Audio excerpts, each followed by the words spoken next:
This episode is brought to you by Radio Mastery. Radio Mastery helps radio professionals to dominate their market and reach number one. Apply today at radiomastery.com.au.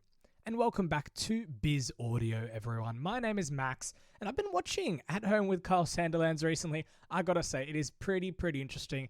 And I've also been keeping up to date with the interviews that Kyle Sandilands is doing. The most interesting fact that I found out is that ARN offered Kyle to do the show on Kiss Breakfast for $5 million a year, and he turned it down. So it's not like ARN, well, it was of course a money problem, but it's not like ARN didn't completely not want him, but it was a money problem for ARN there. And of course, Kyle was on around $10 million a year, plus maybe a few extra bonuses. That would have been a significant decrease for him.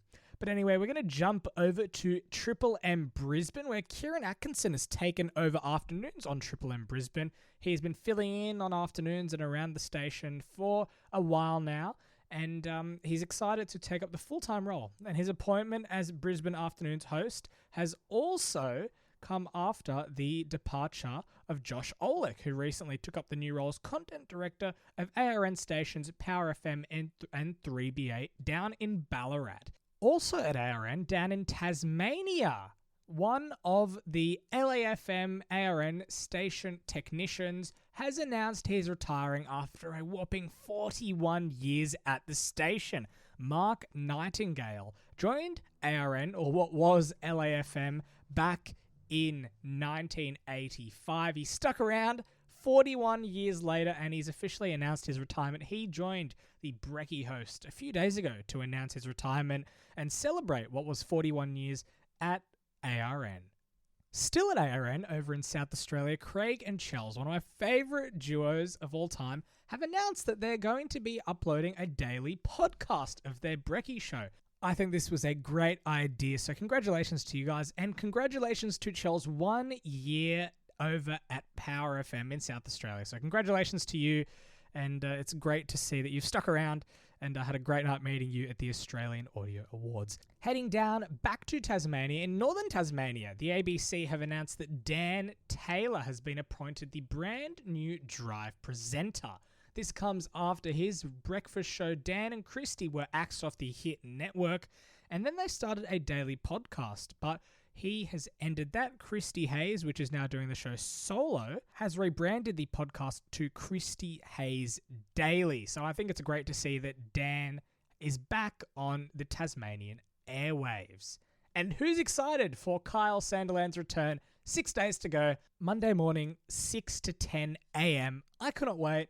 Unfortunately, I will be in school, but I will catch up at some point. I can't wait to see what's going to happen, what it's going to be like. And with his new newsreader and behind-the-scenes team, will it beat Kiss 1065 Brekkie? I'd also like to make a quick amendment to one of my last comments in one of the last episodes I did.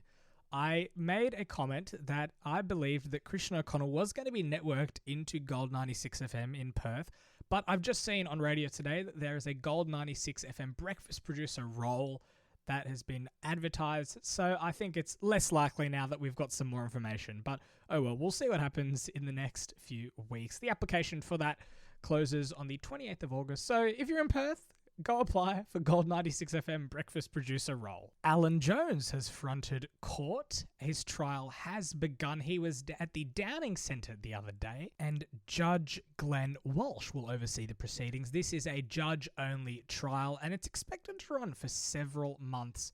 Interesting events happening. A lot of court cases in the radio world at the moment, and ARN and Jackie O are still continuing their legal battle. No new information yet, other than that ARN had prepared a whole lot more for Kyle Sandilands in terms of settlement. I believe it was up to around $30 million, but of course, what's done is done. No taking that back. I think it's still great that Kyle just wanted to get on with it, and he's back Monday morning. The only update we have on Jackie O's case is that the company states its intention to defend Henderson's claims of unfair dismissal, with the matter still to be heard in the federal court from October 12th to the 23rd. So we've still got some time to go, and I'm sure we will get some more news around that time. I should have some personal news to announce in the next few days, so keep listening to Biz Audio. Check us out on social media at biz_audio on Instagram and LinkedIn and Facebook. Just search Biz Audio.